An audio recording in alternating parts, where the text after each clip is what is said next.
hunger. That's why the Feeding America nationwide network of food brings together surplus food and gets it to hungry kids who need it. Support Feeding America and your local food bank at feedingamerica.org. Brought to you by Feeding America and the Ad Council.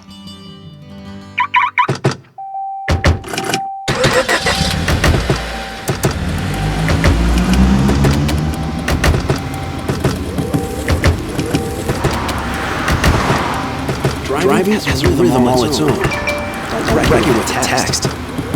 Before you get behind the wheel, silence your phone. Or better yet, designated texter. For more text-free driving tips, visit stoptext.rex.org. Brought to you by the Ad Council and the National Highway Traffic Safety Administration. HD Care, a UCI community advocacy, research, and education support organization, will hold its inaugural Huntington's Disease Symposium on April 23rd from 9 a.m. to 1:30 p.m. at the Seward-Bill Stem Cell Research Center at UCI.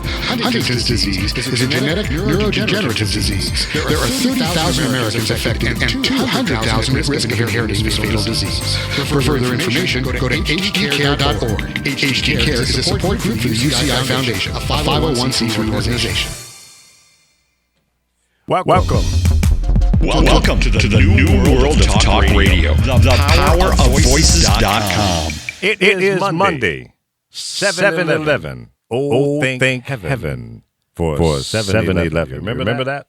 That was an old commercial back in the day when 7/11 first came about. It is the 7th month, 11th day of 2016. And we are live on the Power of Voices, the Lee Michael Show. Last week was a week from hell. 12 police officers shot, 5 killed. Two citizens were killed by police officers. And most people in America feel that shouldn't have happened. At the same time, there are other types of violence and killings and shootings and stabbings and crimes going on in our communities all over the country. And that's It just has to come to an end. The time is now. Where do we go from here? Is the name of this show. The title, if you will. Because I'm very concerned about it. I'm very concerned about whether or not we can now focus in on the solutions, not the problem. We know what the problems are. We know. The problems have been around for a long, long time. Part of it is race relations in America, still not good. Lack of trust. That's a problem. Fear. But I got to tell you, I'm encouraged. I have faith in America and its people. Over the weekend, I've seen a number of television broadcasts and posts on Facebook and Twitter and other social media platforms where there are signs of people. The people are coming together. Black people, white people, Latino people, American Indians. Everybody, because I think we're smart enough to know that is the solution. We've got to come together, be united, show some love and respect for each other. I think if we began to do that more, find reasons to love each other and not hate on each other, then we're together. Absolutely. We're together at that point. And nothing can tear us apart once we make that bond.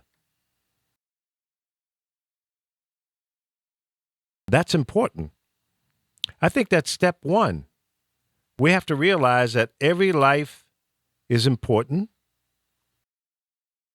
I understand the whole Black Lives Matter movement. I respect that.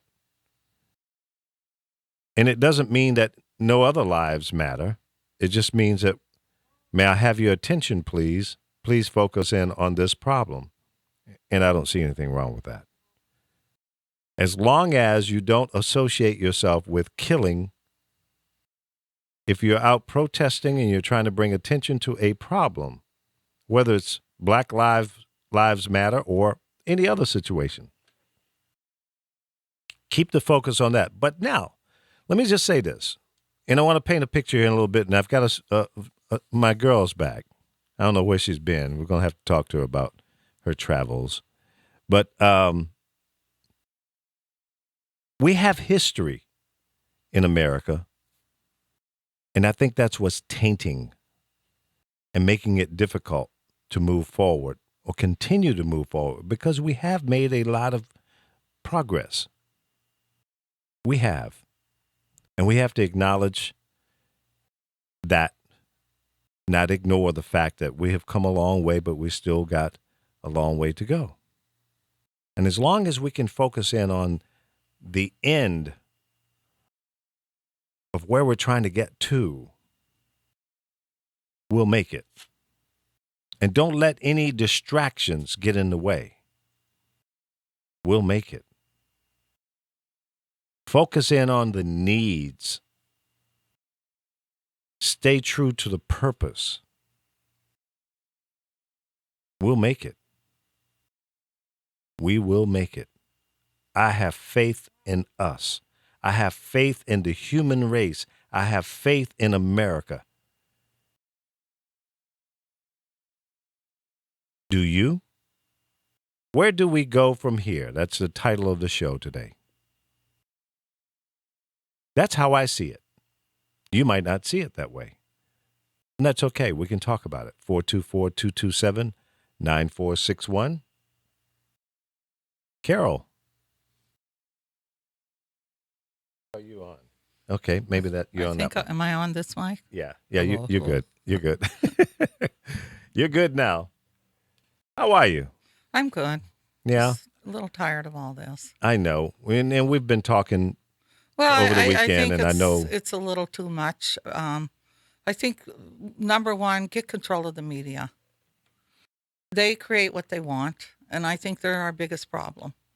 They incite a lot of this. I mean, they go from one end to the next. Like when the first two people were killed, also at the same time, there were 4 Latin guys killed. They never said one word about it by police. Mm-hmm. There was also a couple white guys killed. And the one guy in particular was 19. Right. In Fresno, California. Yeah, I mentioned that on the show. And they made a point like he wanted to die. But it needs to stop because the media is terrible. You know, they incite this stuff. They just don't let it go. And I mean, a lot of it, as long as people keep hearing it, the hate's going to get stronger. And then it's ruining our relationship with other countries because other countries are now coming forward and telling people, don't go to the United States. That's going to hurt our tourism. There were some protests in other countries as well, supporting the whole it's not even Black just Lives that. Matter. It's not as bad as people think it is. Well, I mean, that's true. It's a few people doing this, and they work their way into Black Lives Matters protests. Yep. And they're probably not even part of it. And they go in. Well, this guy that shot the cops was not a part of it. Okay. Yeah. But what I'm trying to say is, they want it to look like it's Black Lives Matter, but it isn't. Right. It's people, and you're right with that guy, because nobody could tell me that he had all that stuff 2 days, within 2 days, all at his place to make bombs, whatever. Yeah. That guy was out to do something already. Yeah, he was. And something massive. He had some other agenda. Yes, he did. And it sounded like, based on what's been reported by the Dallas investigation, he had a race problem. Yeah, but this opens up the door for people that are already racist, black people that are racist, white people that are racist. It opens up the door for them. And if you watch, that's what's stepping in. It's like I think he used to be the mayor in New York, Giuliani. Well, he talked about black parents need to get their black kids under control. No, my thing is all parents need to get their kids under control of all races. It isn't just one race. We have some bad kids out there. Well, I hate we do. to say it. We We do. do. They You know, have no and it's not respect. just a black thing. They're bad No. kids in every Oh no, family. since you can't whoop the hell out of them, which I'm all for spanking a kid. I mean, nowadays it's called abuse. Well, it can be abusive, And but well, if you don't go can, too but far with it, that's the key. I don't look at it like that. I mean, my mother would tell you to go out and get the switch or whatever. Oh and yeah, my mother I beat the did it crap too. out of you, and I'm living, and I think I have a lot of respect. But I watch it, like I told you when I was in the mall last time, Mm-hmm. and these kids decided to play this big joke.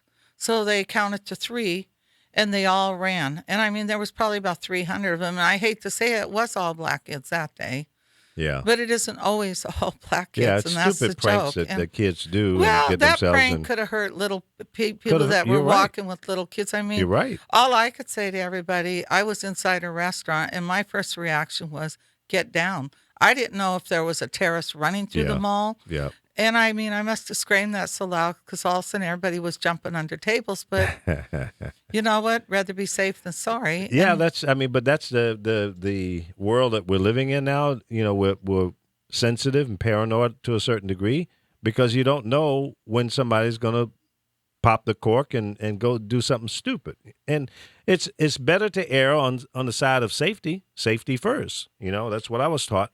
But you know, let me go back to something you said a few minutes ago, Giuliani and his message. And here's a problem I have with what he said, because he didn't put a caveat in there that, hey, I understand that black folks have a different kind of issue when they're in public or faced with a police officer. It is a shame that, now listen, I'm 66 years old. I grew up in the South in Virginia. And my parents told me that, son, if you're ever confronted with a police officer, you have to act this way. Now, I know a lot of white parents don't have to give their kids special instructions as it relates to that. And I think that's the difference. So when I was 10, 12, 15 years old, a long time ago, these are the instructions that I received from my parents and my, uncles and aunts and sisters. So this is not a new issue. This has been a problem for a long, long time. And when you see news clips, stuff on the internet, where you see non-black people doing things in public, walking around with guns and waving guns at the cops and what have you, they're treated a little bit differently. true. And I think that's what the whole protest is about. Why are there separate rules and approach to non-black people? And when you're confronted with a black person, you're treated differently. And that is the problem. And nobody wants to really focus in on that. I've heard other people speak about it, of course. But when are we going to really deal with that? And to the officer out of Cleveland, female officer, I can't remember her first name, last name is Jones. She did a Facebook Live post, and she was calling out this problem. She was very, very clear in terms of, from her perspective, both as a black female and a cop in Cleveland, grew up in Cleveland. Many of the people that she's arrested, she knew, because she's from the neighborhood, the same neighborhood that she has to patrol. So if she's saying there's a problem, and she's saying, hey, look, we have an obligation to call out some of these bad cops. And I think that needs to happen. The internal affairs need to deal with these issues with cops that are not following procedures the way they should. That is a problem that needs to be fixed. And then the public, when you approach a cop, you can't expect to be treated fairly if you're going to intimidate the cop. I've had traffic violations, and I've always been respectful. And I've run into a couple of cops that wanted to be a little edgy. And I had to keep my composure and bring their temperature down. Otherwise, it would have been a problem. And I've seen this over and over again nationwide. And I've lived in every funky four corners of this country. The reason I wanted to bring that up is that's part of the problem. It needs to be addressed. Now, there are other issues that need to be addressed also. For example, neighborhood killings, black on black crime, crime between Latinos. This stuff has to stop. Yeah, but the thing is, they don't want to hear that. Well, they get mad when people say no, there's more black on black crime and Hispanic, and there is. Yeah, and when that needs to be addressed as well. When the police quit wanting to go in their neighborhood, there's going to be even more. And it's, because read the statistics, you'll be shocked. Oh, yeah. No, it's real. I mean, Chicago must be a war zone in that one area. It is. It's not just one area. It's a pretty widespread area now. And I lived in Chicago. A friend of mine sent me a list, and I'm going to pull that up in my email and read off the different neighborhoods. It's 8 or 10 neighborhoods on the south side and maybe 4 or 5 on the west side of Chicago. Now, the problem with that is why? My question is, why is it going on? It's been going on for a long time, years. And unfortunately, whatever the original problem was, how it all started, maybe it was gang-related, maybe it's territorial, drug stuff. I don't know. Nobody seems to know what the real problem is. But by now, I'm sure a lot of it is about retaliating against somebody else that maybe they shot your brother or your sister, your uncle, your mom, your dad, and now you want to do the get back. You want to get back at them. So I'm sure that's part of it. I think it is gang-related, and some of it is just plain stupidity. So, folks, we need to get a grip on that. No, we need to get a grip on the media because they only report certain things. I mean, if you pull up, look how many shootings over the weekend in California. One guy was coming out of, I think, a liquor store with his friend, his 9-year-old kid, and himself. They killed all 3 of them. One of them, the guy that was with him, I think, was in gangs or something. Mm-hmm. But why'd you have to kill the 9-year-old kid and the other person? Well, and that's not the only one. Look at the woman driving, and her kid's in the back seat, and she gets shot. Now, she didn't die. Mm-hmm. But see, the media, it's like they don't care because it's minority on minority killing each other. So it's like they don't care. Well, I think that's part of what Black Lives Matter is speaking about as well. But I don't hear them speak about that. Where did you see that? I see them only talk about mainly what cops are doing and how black people are treated. And let's talk, they need to try to clean that up where these killings are happening. I mean, come on, an innocent 9-year-old kid, point blank shot. Yep. But you didn't see nothing on it. You seen it for a minute in the thing. And if you pull up and you Google statistics over the weekend or in the last 2 weeks, how many people were killed on gangs or whatever, you'd be shocked.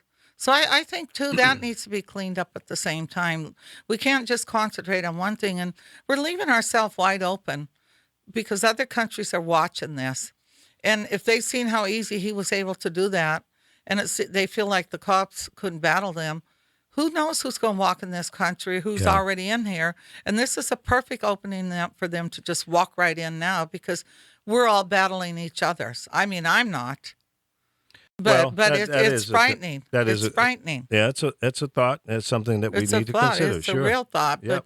But they need to shut the media down. I'm sorry. They cause a lot of this. I don't think it. And I don't Trump think the caused media, a lot of this. Well, I think there's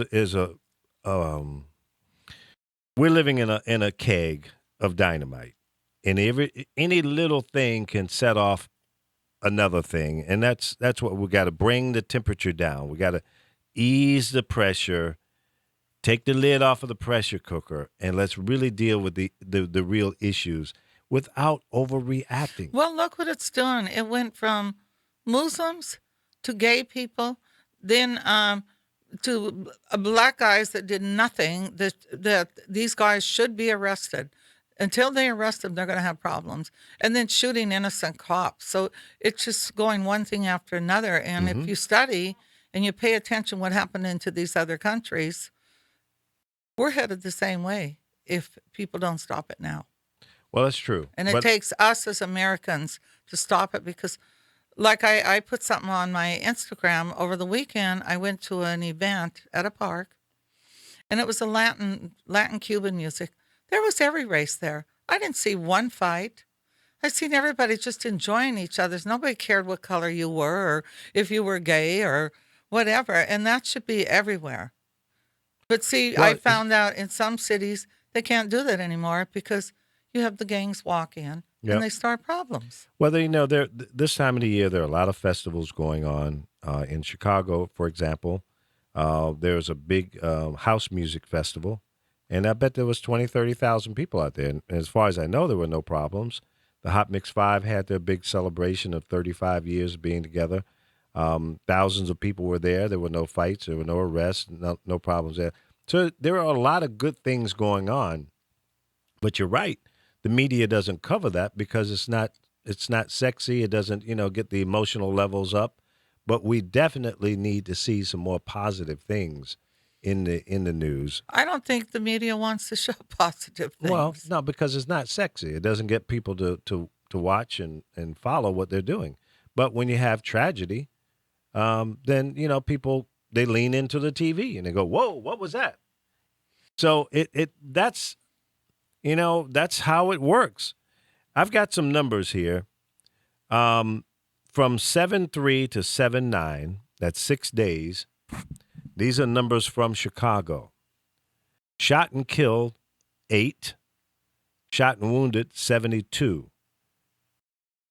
Total shot was 80. Number of people that died was 9. Then there says July to date, and this was, I guess, back. I got this 3 days ago.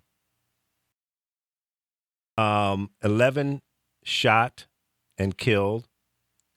Shot and wounded, 89. Total shot, 100. 13 people died. Year to date, these numbers are representing the killings in Chicago. Shot and killed year to date from the 1st of 2016 to now, 309. This is as of 3 days ago. So over this past weekend, I bet you it was another 50 or 60 shootings. Total shot, 2,071. Total people that died from these shootings, 344. This is just in the city of Chicago. Chicago has been this way for a long time. You mentioned the media being responsible. I'm saying the media is ignoring, not playing this up enough, bringing that's attention. what I said, though. They were ignoring it. Yeah. Shot in the head and killed, 107. In the chest, 84. Back, 33. Abdomen, 28. Face, 7. Neck, 7. Side, 6. Legs, 2. And 6 other. People, this needs to stop. I said last week on this broadcast that Black radio, stop the damn music. Stop the music and talk to your listeners. Get them to listen to some words that make sense, that's going to bring some calm in your community. Guess what? 344 people in Chicago dead that are not listening to your station now. Was that over the weekend? Now, this is year to date, from January 1st to 3 days ago. So look at it from that perspective. Well, Snoop Dogg and I think it was, what's the one guy's name? All the women like him. Yeah. All the women like him. Yeah, I look at him, I'm like, why you like him? They were doing a little protest, and they met with the mayor and all that, which was real positive. They were very positive, though. And they were talking to everybody that we need to unite. Well, that's needed. And I think a big problem, though, is our gangs. That's part of it, no question.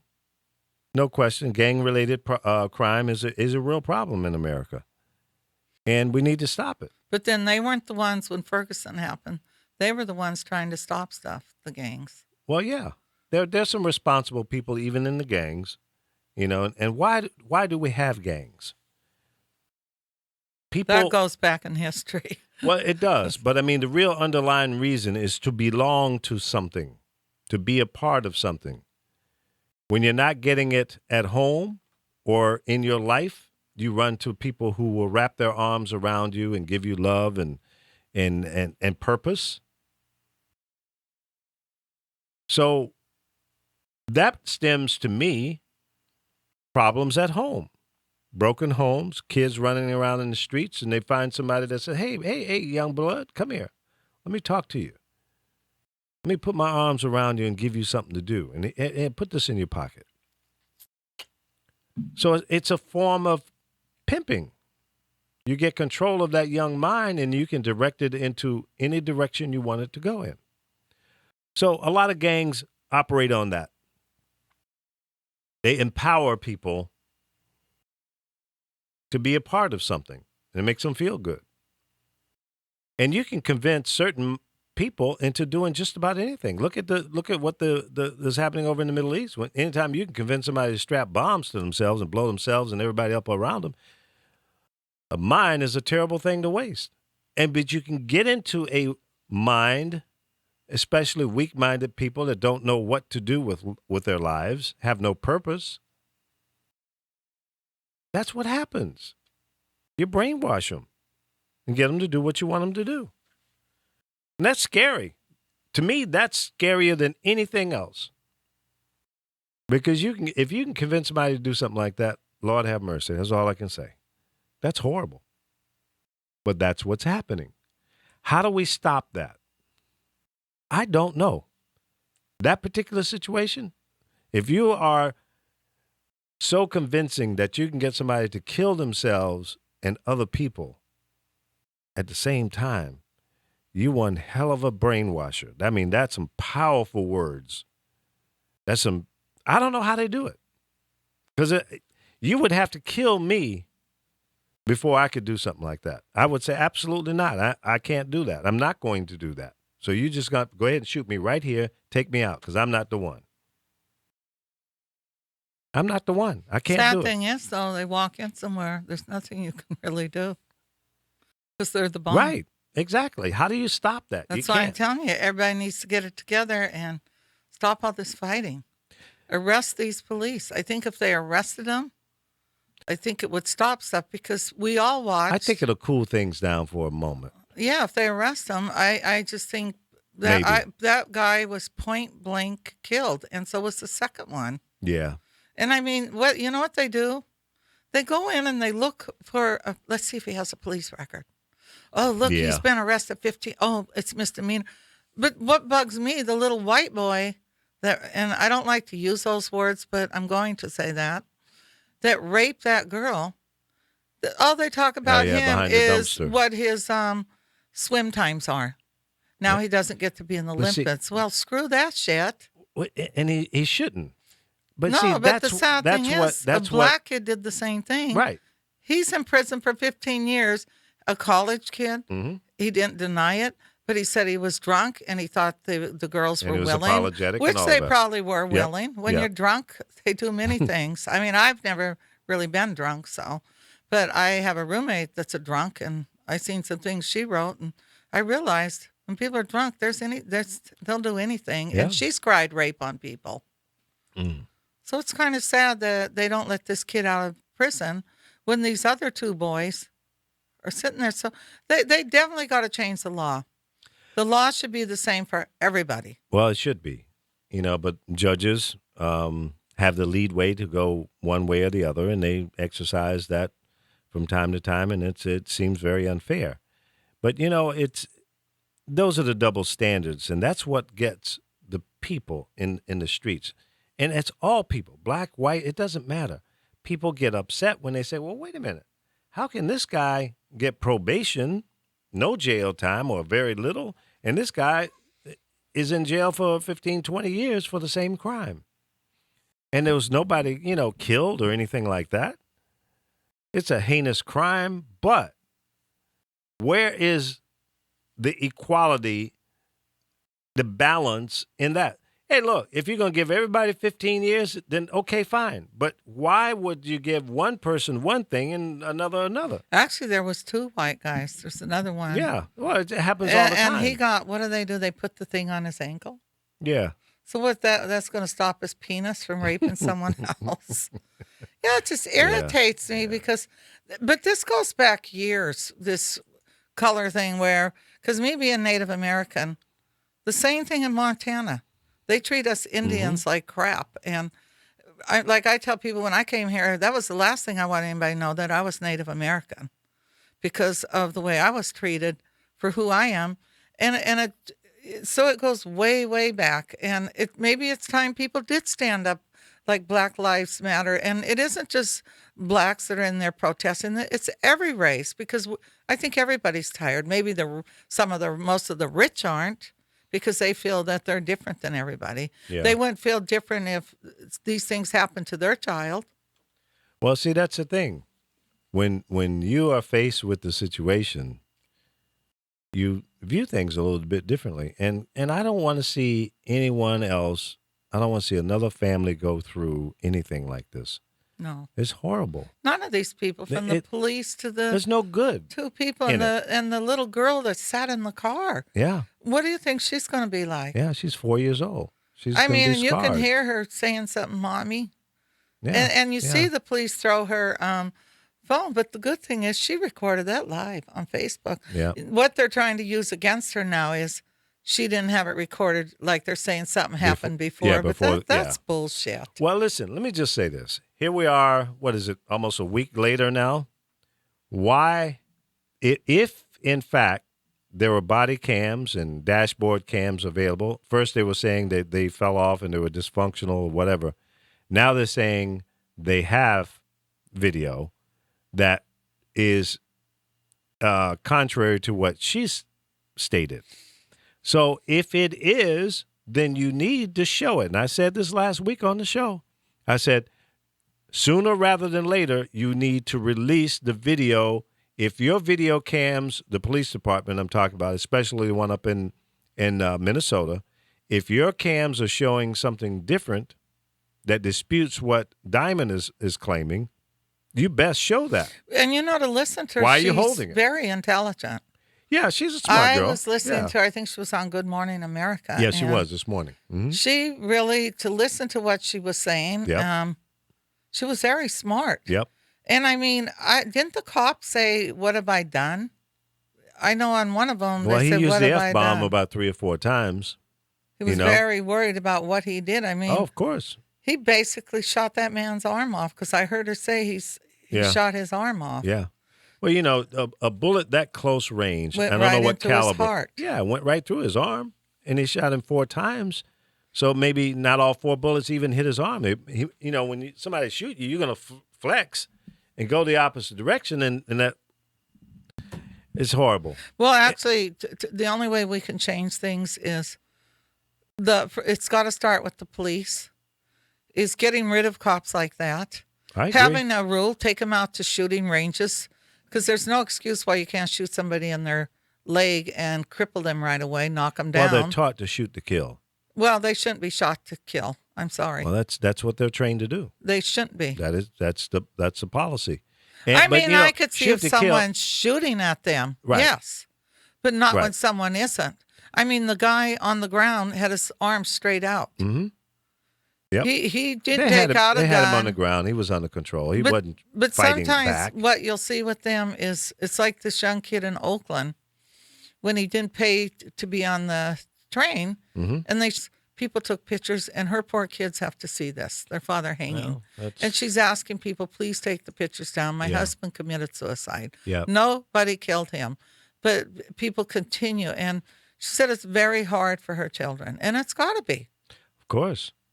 But didn't she pick up something? I mean, why did he kill himself? That's not been stated at this point. At least I have not seen it. Well, my son has a friend that killed herself and walked in the closet and hung herself. That's the question they all ask. Why? Yeah. I mean, but there's got to be some early indicators. I mean, is this person depressed? Are they emotional about something? Is it financial? Is it relationship issues? Should they be on medication and they're not? Well, I mean, there are generally some kind of early indicators to give you some kind of sign that something is about to happen. Well, to this sometimes person. I just think people don't see it. I mean, I'm sure we've all gotten depressed at times. I know I have. And I've had silly thoughts at times. And medicine isn't always it because I would never deny it to anybody. I take medicine. It keeps you pretty calm. But my biggest thing is I look at my cats and say, wow, if something ever happened to me or I did something stupid, what are they going to put my cats in the pound? Yeah. And my poor cats are going to be. But see, that's the motivation that keeps you sane. Thank you. Yeah. Or it's like you go to God and you pray for help. Right. You know, So it's sad. Yep, that's true. We got a caller here. Welcome to the Lee Michaels Show.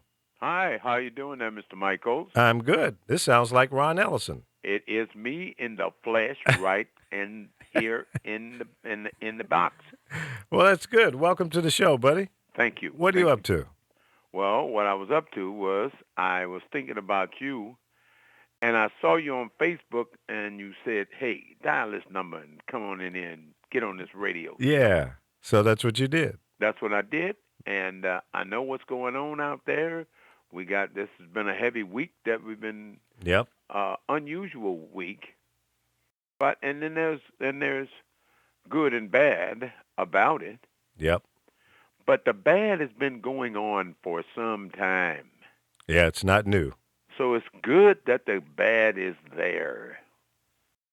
So in the sense that we lost some lives, and we lost five lives, and then 7 people got hurt in Texas. Yep. Yeah, they need to shoot up a few more of them. Oh, come on, Ron. So by you saying that, I take it that you believe that there are some bad cops. Absolutely. Yeah. And we've been talking about that a little bit this morning. What is the solution to getting those guys out of there? Well, here's the problem.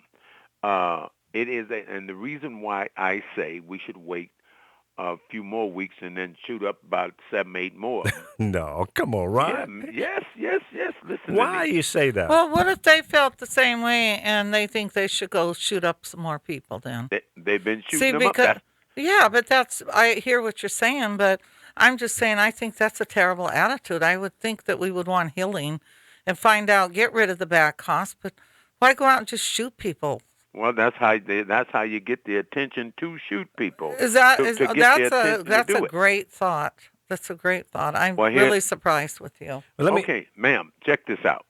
What is happening, and people don't recognize this, because I was fortunate enough to have a profession that let me see a lot of things that were going on in this country.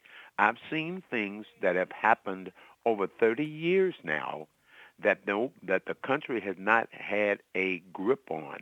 And no, they haven't. And that is an incredible amount of drugs brought into the country and put in certain areas in this country, which has crippled and broken down a large portion of our community.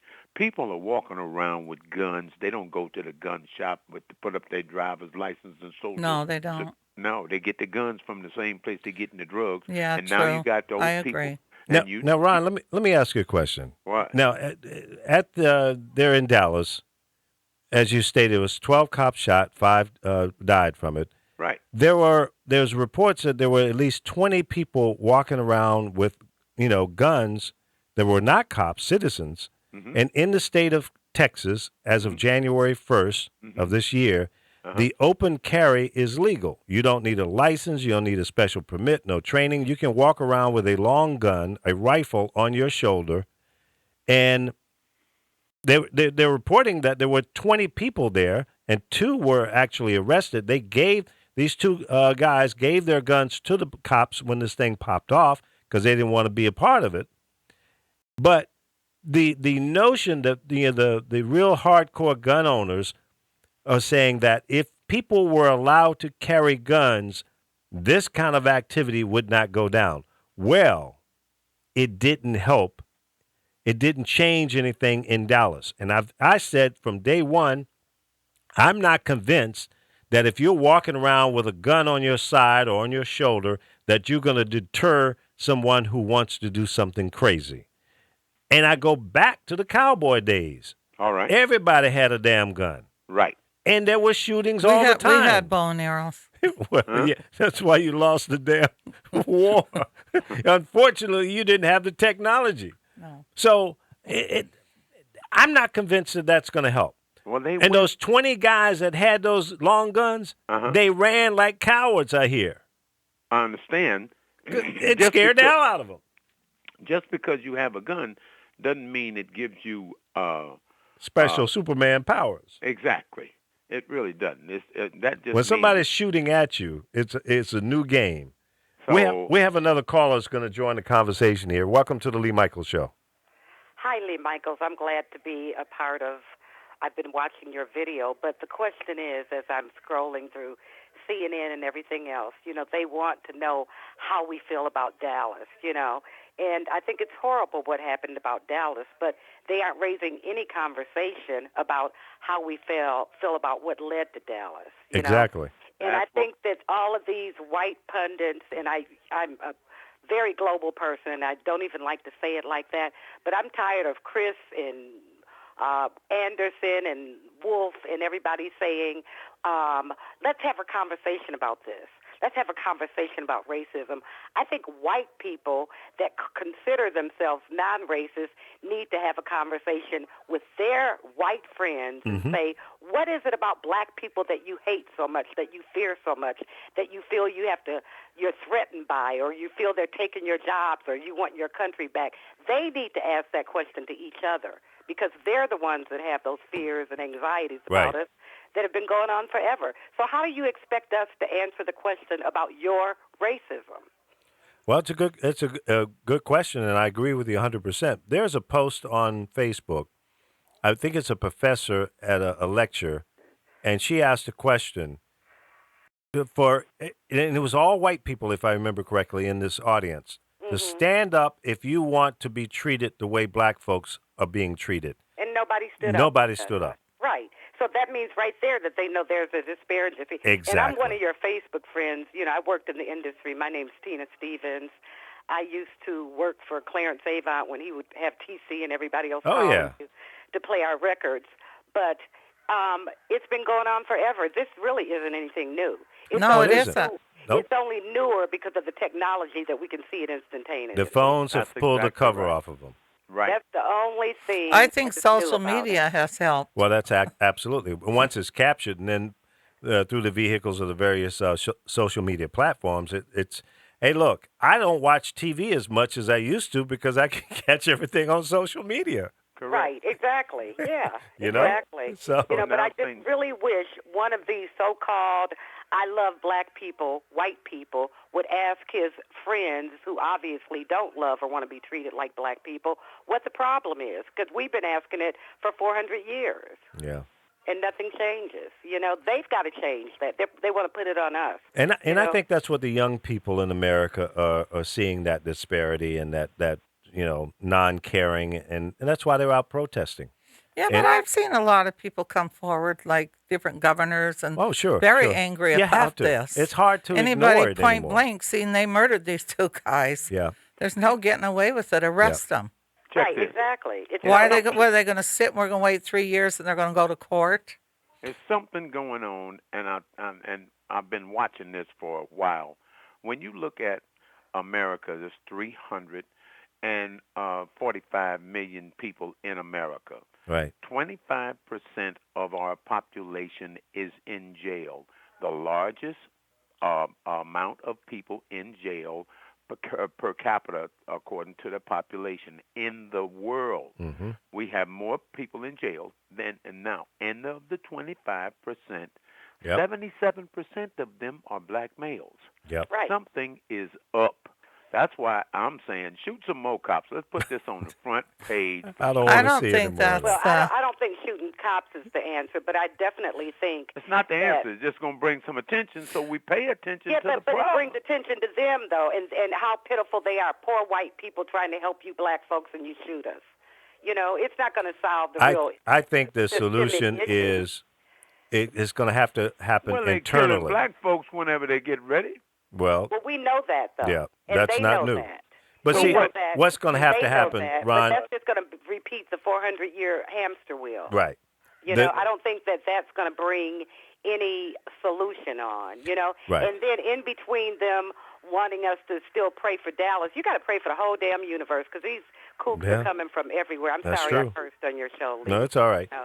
But, you know, and then in between that, they put somebody like Trump up. They've been feeding us his hate for a whole year, and it's catching fire for these confused. It is. It's bringing them out of the closet. Exactly. Yeah. You know, it's catching fire. They have given him more publicity, more airtime. I can't turn on, since for a whole year, you can't turn on any news station without hearing his hatred, you know. And now that it's getting serious, that he really could win this thing, they're trying to backpedal. He's not going to win. But I- they still show it. I'll say this. I think there's two things that need to happen simultaneously.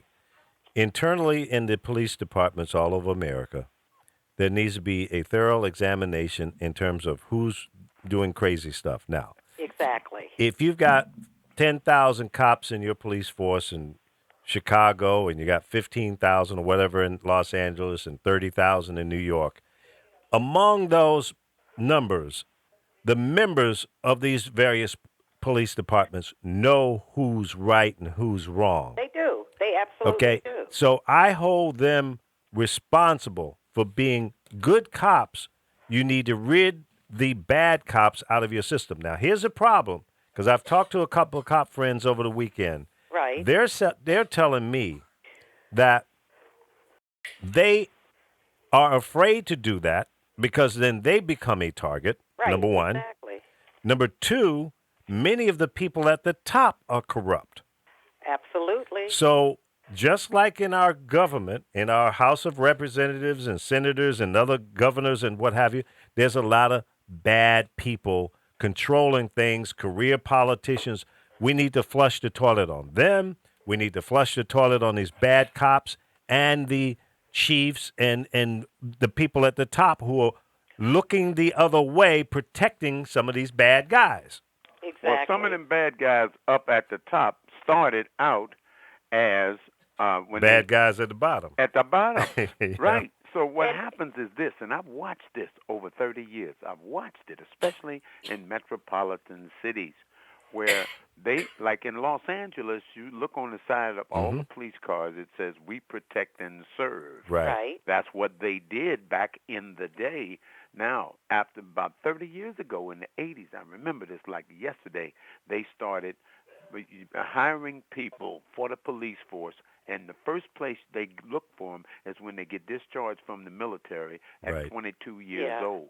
They don't Yeah. hire no cops at 35 because they're too smart and too into their own Right. Exactly. way of thinking. So they hire these young people, and then they train them to be Marines.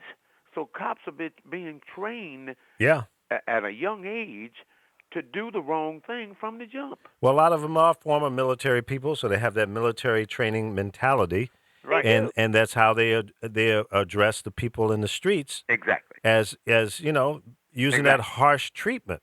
Right. And I've talked to some young men that got out of the military that are now policemen, and I asked them where they were stationed, did they see, and they said, no, we didn't see any, in other words, I don't No know action. terminology. Right, no action over there, but we're going to show see some over here. Like, they can't wait to Right. come over here, come back, Yeah. and be able to shoot somebody or to bully somebody or to do all the things that they Right. weren't able to do Right. wherever they were stationed in the Army. They figure I was in boot camp for 16 months. Right. You know, I want to fire this gun up. That's their mentality. Yeah. Because Exactly. They're because trained the to kill. Army teaches you to kill. You're It right. doesn't say disarm somebody or shoot him in the foot or ask him what he's doing. It says shoot to kill. Yep. You So know? now they walk And- around with Yeah. a gun on their side with a badge, and they automatically think that they're much, much better than you. Exactly. And that now that they gives come you out power. with the attitude. That gives them power. Exactly. You know, that's the power they hold. And I agree with you.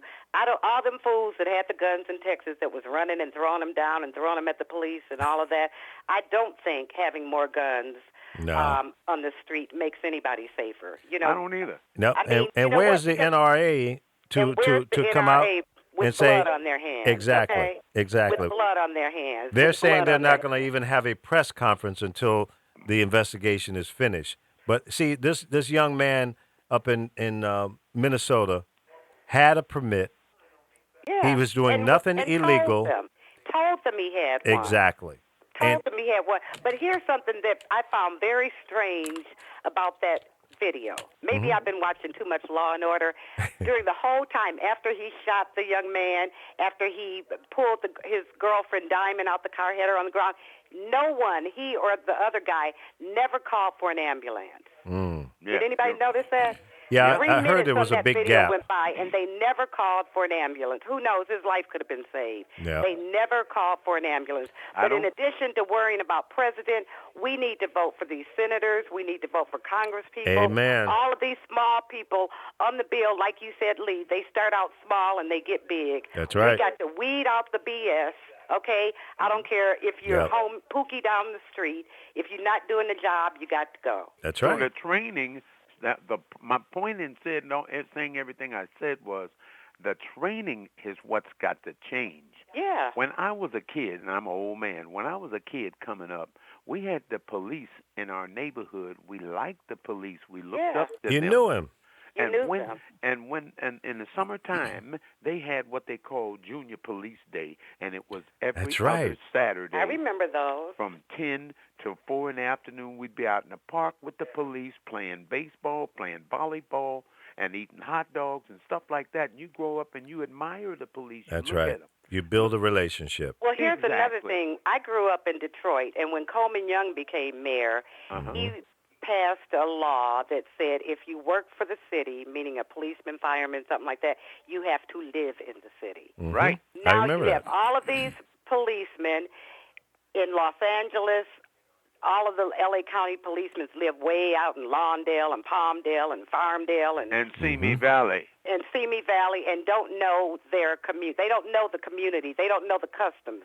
You know, they don't know the lingo of the community. And they look down on the people. And they look down. They look down on the people.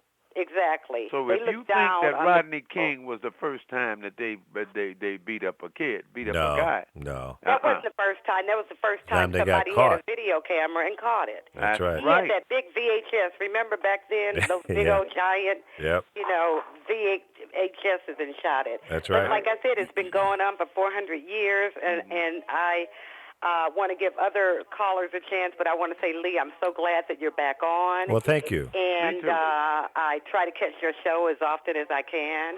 Well, share the broadcast with your friends. I am going to share it. Thank you. Me too. Okay. That's how you get it to we blow got to up. support each other. That's another thing we don't do enough of. Amen. Okay, we don't support each other. That's right. We don't support each other. You worked in the record industry and in radio. Who's still working? The white boys. Yep. And there's the young man I say young man, the young old man on the phone, Ron Ellison, is a music industry veteran as well. Yeah, I know that name, Yep. Yep. Exactly. So we have to support each other. So we should all be posting your cast on our Thank you. pages so our friends will like we it. will. You know. I All hear right. you. Good. Have a good day. Bye-bye. You too. God bless you. Thanks for joining the show. Yep. Now there's a lady cop in Cleveland, Nakia Jones. Did you see her story, Ron, over the weekend? No, I didn't see it. She came out, and she was very emotional, very factual, and very pointed that there's a problem in the police departments. Okay. And she called them out, and I think they suspended her. Oh, really? Yep. Okay. And I hope that they will reconsider and not punish this young lady. Maybe it is out of protocol to make a statement like that, but as I was taught, you're supposed to tell the truth. You're supposed to tell the truth. And if the truth hurts, so be it. And you know what, Lee? I'll tell you this. I know that lady jumped on me about what I said. My name's Carol. Oh, hi, Carol. Thank you. and what I was saying, what I really meant by that is, I'm not looking for people to get killed. When you think about how many people have been misused and killed by this organization that is not right, something's got to happen to draw attention. Oh, I totally agree. It needs to come from inside, and that's where the problem is. They're getting them young, and they're training them to be killers, and they're training them. And so the people, instead of serving the people, they put the people up against a wall. Yeah. You know. Well, your story about back in the day when the cops used to come to the neighborhood and you knew the cop by name. Mm-hmm. You know, Mr. Jones, how you doing? Yeah. Officer Jones. Yeah. I remember they didn't even want you to call them a cop. No. That was not a positive thing. Right. It was officer or police officer or policeman, Or but their they didn't name. want to be called a cop. No, they didn't. That was a negative word. You're absolutely right. I remember my buddies and I used to have this little saying, and probably I'm sure we didn't make this up. But what is a penny made of? Copper, copper, copper. So, I mean, we were kids. It wasn't about being mean-spirited, but it was No. just a little kiddie rhyme. Right. I understand. So I remember those days, and it was not unusual to see two cops walking in downtown Norfolk with a stick, Absolutely. and walking around and going into different stores and saying hello to people. Everything okay? Yeah, Officer Jones, no problem. Right. And everybody knew him. Everybody knew And them. if they Everybody saw you doing respected something them. stupid, if you were getting drunk in the streets, they would come up to you. And if you didn't get rowdy, many times they would see They'd that you take got home. home. Yeah. Okay. All right. Now Okay. we're talking. See, and that's what needs But to they come look back. like you and I in my neighborhood. Uh-huh. And there were some white cops too, Yeah. but we Yeah. knew them. Yeah.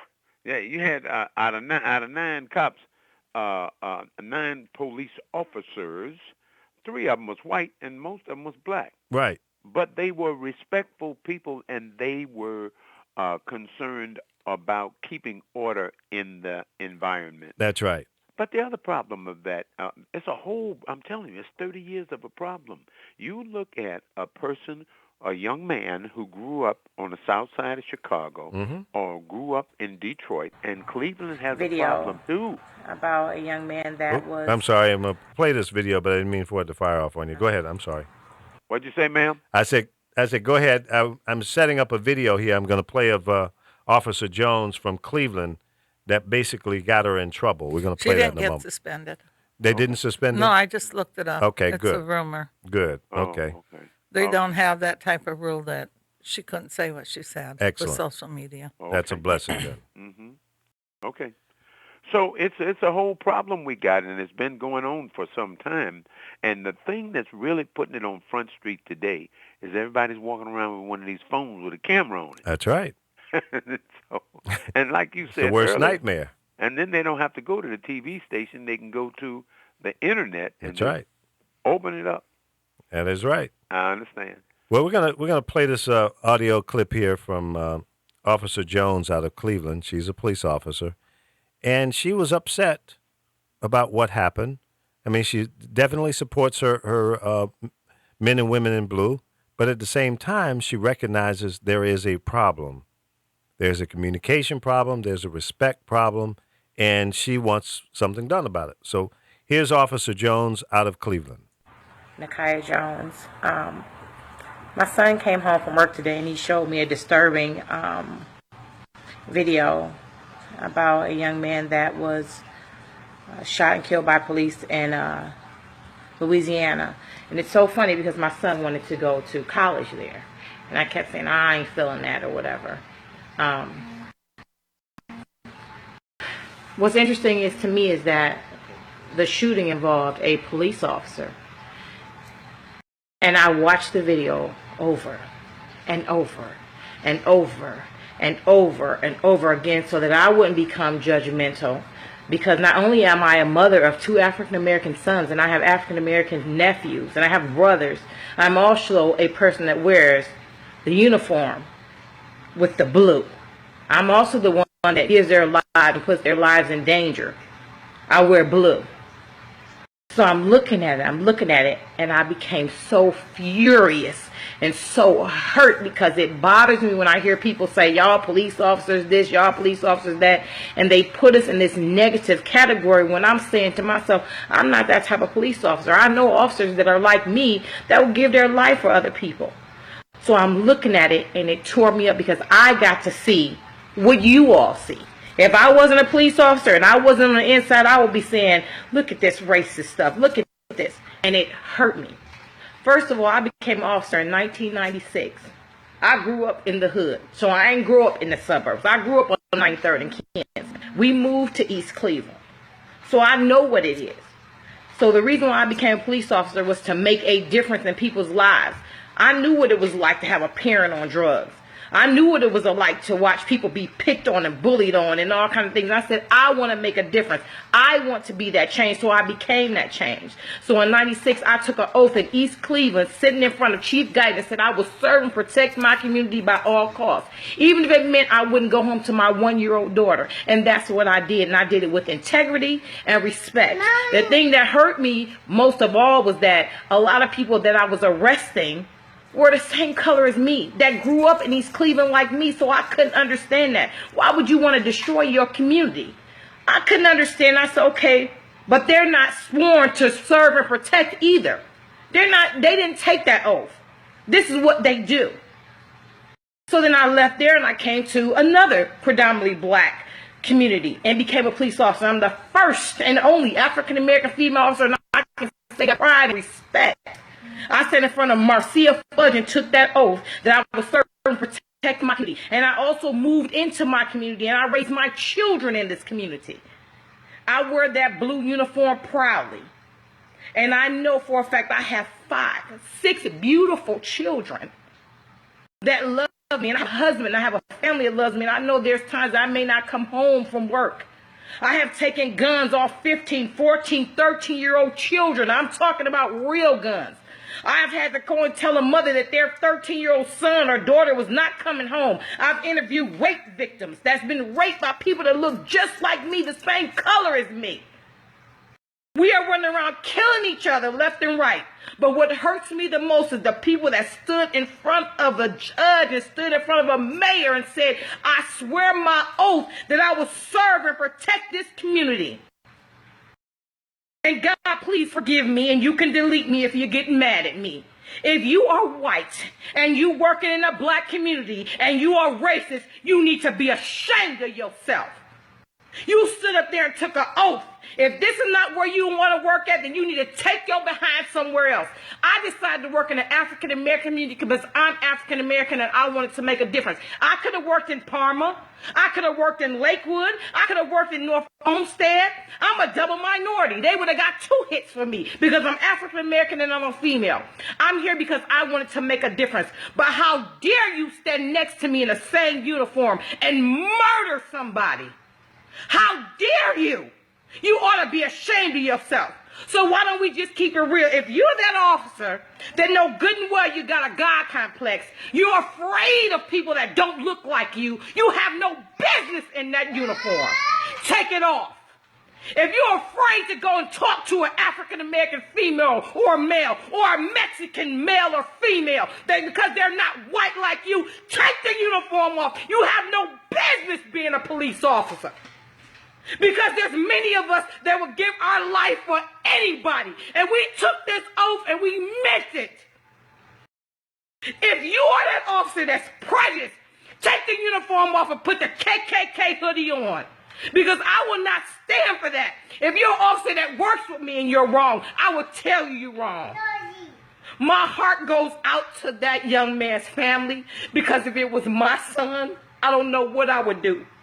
But to my brothers and sisters, my juvenile brothers and sisters, I am your keeper. Put them guns down, y'all. We killing each other. And the reason why all this racist stuff keeps going on is because we're divided. We're killing each other. We're not standing together. See, Martin Luther King them stood together. You didn't hear about a bunch of black people killing each other. We got to stand together because our house divided against each other will not stand. And we got to be smart. Don't mean go tearing up stuff. Be smart. I am my brother and my sister keeper. That's why I'm going to keep this uniform on. Because today I wanted to quit when I saw that video. But I need for y'all to support the ones of us that are right. And I need you to stand for those of us that are not right. I also need for y'all to become role models for our juveniles. Y'all killing each other left and right. I'm telling you. And people that don't really want us to exist are sitting back laughing. They're saying, look at them destroy each other. Yeah, we'll have a police shooting here, there, but we're not going to talk about the millions of black men that are killing each other left and right. Put the guns down. The most powerful, fearful, potent person in the world is an intelligent black man. Men, I need y'all to stand up. Get these young men, mentor them, teach them. And then when you see that one of us are doing something wrong, and I'm not telling you, know when you're wrong, and you know when you're dealing with the police, and we got to do our job, because we have to do our job. But when we do something that you know is wrong, you need to speak up. You need to go speak to a chief. You need to go sit down and talk to the mayor. I'm not talking about just because I don't want you to tell me what to do. I'm talking about something serious, y'all.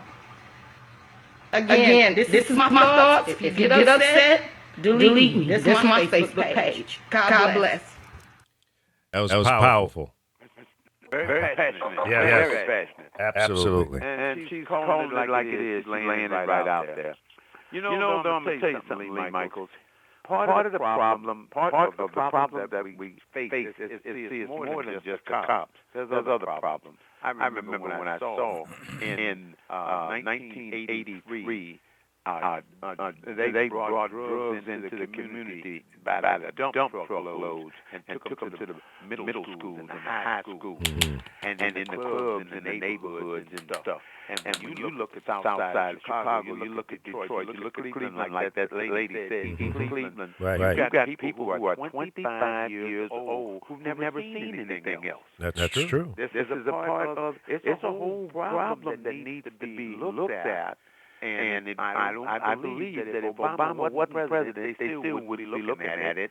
But it's been a real problem. And, you can say, well, it's been going on for 400 years. Yes, but like that lady said, under Martin Luther King, we were standing together. Yeah. And then it was a different day. Huh? It was a different day because he preached peace, and it was a different kind of leader at that time. Right. And that's what's missing today. A true, untainted leader. Yeah. But you know what? And I've been saying for the past week or so, we don't need a one person. We don't need a leader. We need millions of leaders. Yeah. People like you, like me, and others to take a position, do some positive things, strengthen ourselves and then our families. And it'll spread from there. Okay. That's really. We know what the problems are. And we have the solutions right here in front of us. We just need to. I think so. I think we do. Okay. I think part of it is doing the right thing. Whether you're a cop or Joe's public. Do the right thing. Mm-hmm. What's real? What's fair? What's just? Yeah. I'm telling you, man, when it comes to the police department, it is the training. No question. I totally agree. Where they're getting their people from, and the age that they are, and the training that they give them. They're not trained to serve anymore. They're trained to kill. Let's be honest. Yeah, to kill. Many of them are coming from the military. How military people train, especially if you're talking about Marines. And either they're going to put you in jail or kill you. Now, when I say, and I know what I'm talking about, when I say 25% of our population is in jail, that's more than any other country in the world. And of the 25%, 77% is black males. Yep. Come on, man. Something's up. It is. And the whole prison industry has become a big business, and it is many of these prisons are privately owned. Absolutely right. So Funded by the state, privately owned. That's right. So it's alive and well. We got another caller in here. Spy Boy, welcome to the show. Hey, good afternoon, everybody. Good morning to you guys. Good morning. Yes. Good morning. What's on your mind? I'm listening. 77% of the prison population is not black. I don't know where you're getting that. What numbers do you have, Spy What Boy? numbers do you have? I didn't look them up, but I know that. What did you say? How you gonna say something like that and you ain't got the number? Come on. I'm gonna say it with my mouth. Spy Boy is a character. Ron, he pulls stuff out of his butt with no foundation, no backup. That's just Spy Boy. I mean, if you're gonna counteract something, I mean, at least have the right information. No, Spy Boy don't need it. Where you find him? He's down in Louisiana. Maybe one of the white cops ought to come up on him. Spy Boy is a mess. I'm not convinced that racism is a problem here, though. Oh no? What do you think the problem is? I think the problem is the crime that goes on in the black community. Well, we said that. We recognize that there is a problem with crime in the black community. Correct. So where did we get the racist cop from then? Well, I think what the problem is, and what I'm hearing people articulate, Spy Boy, is how these people are handled. Okay? And then people who are not a part of that mindset or criminals are being treated the same way that you would treat a murderer or a rapist or somebody that's doing a serious felony type crime. More importantly, the way some people, and because these cell phones are catching it, I mean, even though Alton Sterling has had some criminal history, it does not mean you need to kill or shoot a guy 6 times in his chest when you've got him on the ground. I think that right there is what's inflamed so many people in being angry. How do you justify that? And this cop, if you want to go back and start looking at your background, it's my understanding that this cop has shot someone in the past. This is not the first time he shot someone. Now, I don't think that first person died, but this guy has a history of shooting people. So if we're going to use someone's history, we have to look at that. If you're going to say, well, this guy has had some criminal activity in his past, he's been arrested, he's done this, okay, so let's look at this cop. Maybe that just gets him off shooting people. And the way he shot this guy, point blank range, I mean, he couldn't have gotten too much closer. So his intent was to kill this man. When you shoot somebody 6 times, you're not trying to wound them. You're trying to kill them. And he did. They tackled him. Here's the problem I have with this whole thing down there in Baton Rouge. If you got a 911 call saying there's a man standing outside the store with a gun, you don't come up and tackle somebody like that if you know they got a gun. I wouldn't, would you? I would keep my distance. I'd get on my speakerphone, my megaphone, and say, hey, you, get on the ground. Do you have a weapon? Put your weapon on the ground. That's what you do. So obviously, either they didn't get the phone call, the message that this guy had a gun, because he didn't have it in his hand and waving it around. So they were brave. Though I teach my son, don't reach in your pocket. Put your hands out the window, because sometimes they just shoot you to be shooting you. And well, that's I make a point of telling him that. But I went in and found this percentage you're all talking about. You did what? The percentage on it. Okay. And what's the numbers? It goes to different states. Approximately 12 to 13% of the American population is African American, but they make up 35% of jail inmates and 37% of prison inmates of the 2.2 million male inmates. But then there's one that there's different. It goes by the state. Right, right. There's one that does give the 70-something percent. Yeah, Spy Boy but has Spy indicated Boy, that- when you come to the Lee Michaels show, have statistics in hand. You can't just knock somebody's assertion down without having your backup. I want you to be prepared. I want you to look like you just pulling some crap out of your butt. Well, Yeah, because that's here's fair one. enough. He's right, Ron Ellis. Yeah. There's one that says race inmates, Asian 2,929, blacks 1.5%, 73,419. No, 73,000. I mean, 419. Native Americans is pretty high too. But there's some that put Latins together with it. What Different state was that you're reading? This one is just a statistic from the Federal Bureau of Prison, the one I just gave you. So that was a national Yeah, combination? there's different ones, like different states. Right. They do put more black people in prison. Oh, that's Blacks no and question Latins, about it that. says. Yep, there's no question about Like it. Oregon, they say for every 1,000 black residents, about 21 are in prison, the seventh highest rate in the country. Oregon? Yeah. Wow. It's not that many black people in Oregon. You must have 90% of the black population in jail. I don't know anybody that's black that lives in Oregon. That's crazy. 3 out of 5 blacks in Oregon are in jail. Right. That's what they're saying. But listen.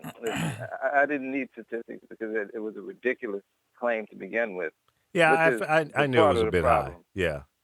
That's part of the problem in discussing anything with race these days, though. The absurd argument wins the day. Yeah. Well, the sad thing in gang areas, they make the little kids, they'll make young kids steal their drugs. So a lot of these kids end up in juvenile hall, and from there they end up in prison. But and how many of them are on welfare? How many of them get their meals through food stamps? Well, it isn't one race that gets it through food stamps. It's all races. Why you bring that up, Spy Boy? It isn't just black people that get food stamps.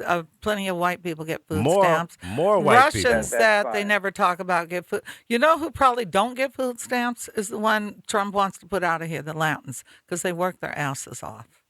But there are more white people on public aid than anybody. Fact. But how does it manifest itself in the negative fashion?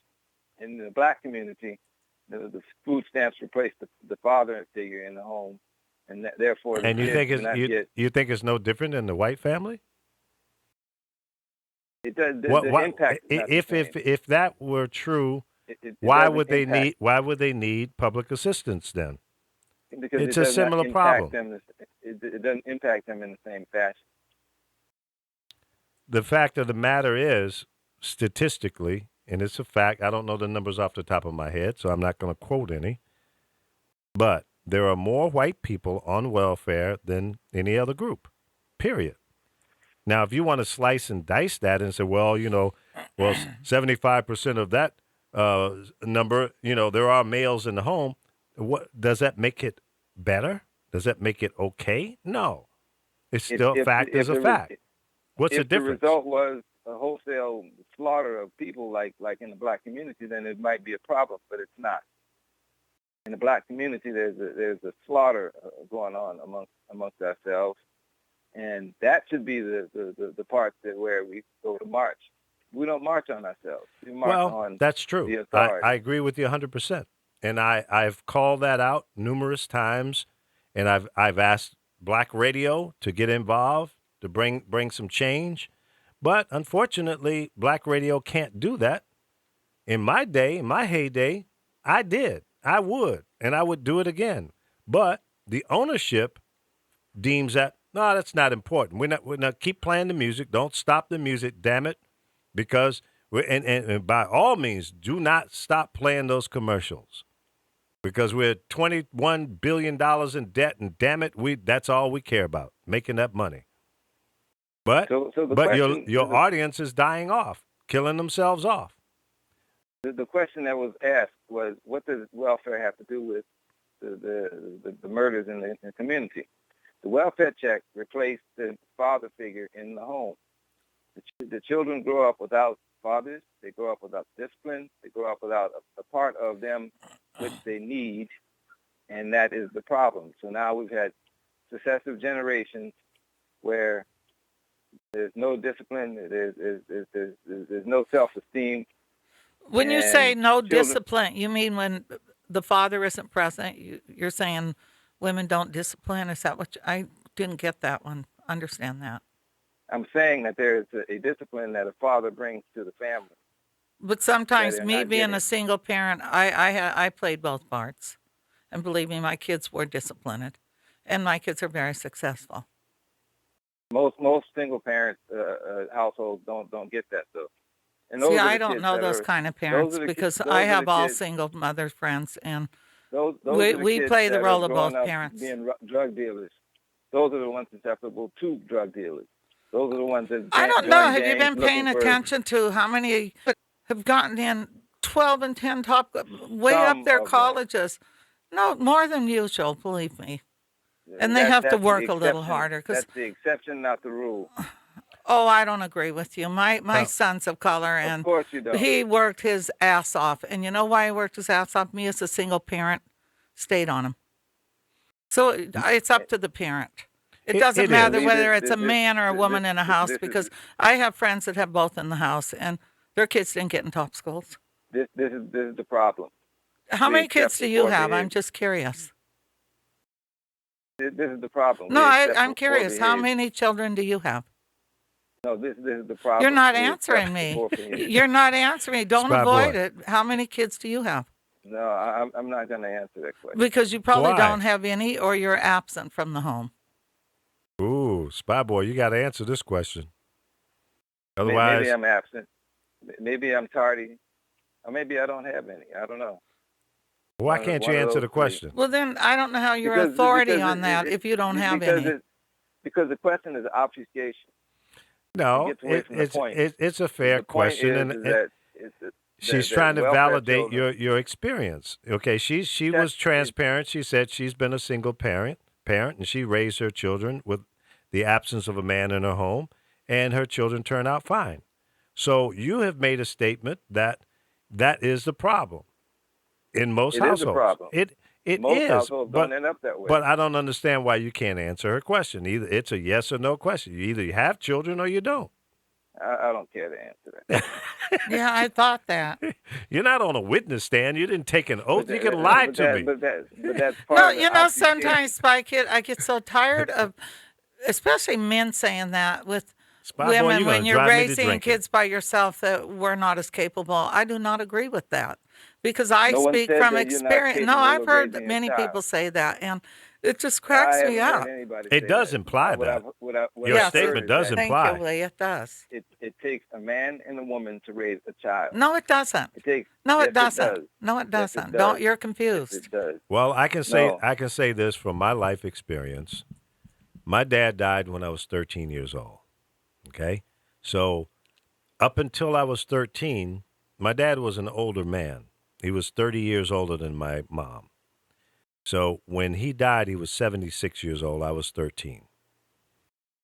Prior to my 13th birthday, last 6 or 7 years, my dad was either on crutches, walking cane, or in a wheelchair because he broke his hip in a hurricane, and he never really, actually both of his hips, in a hurricane.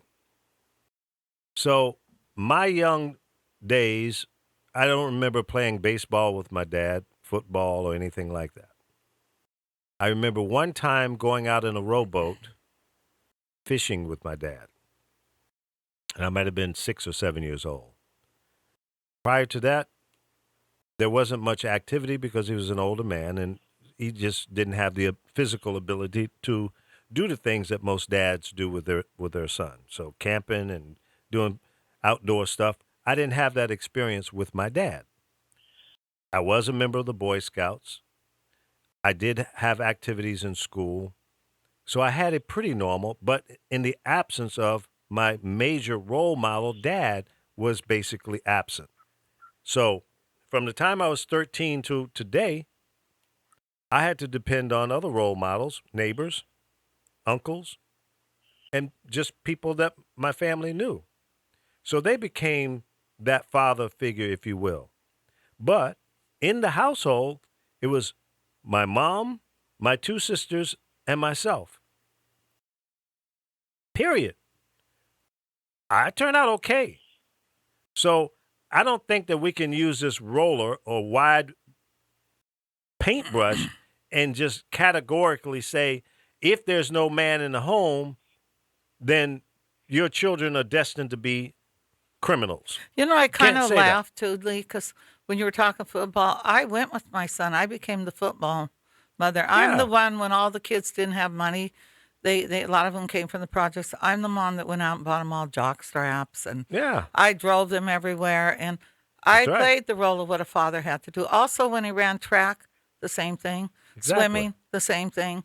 So, and then having Sky, I went all over the world with her to play that role too. So, that's where I get confused when people make that statements. I do agree there are a lot of people out there that don't have both people in the household.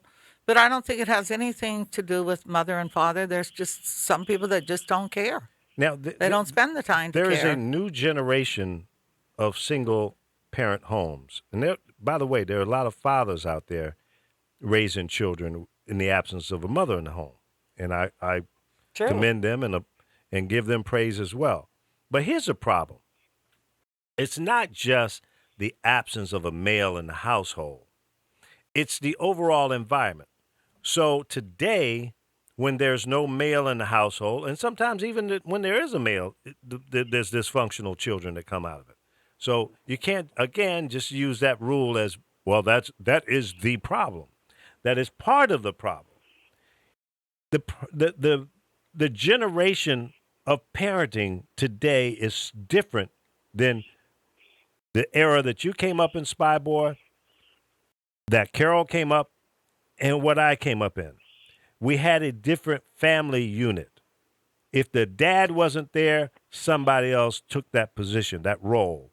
Or if there was no male around, mom had to toughen up and be mom and dad and ride herd on those children.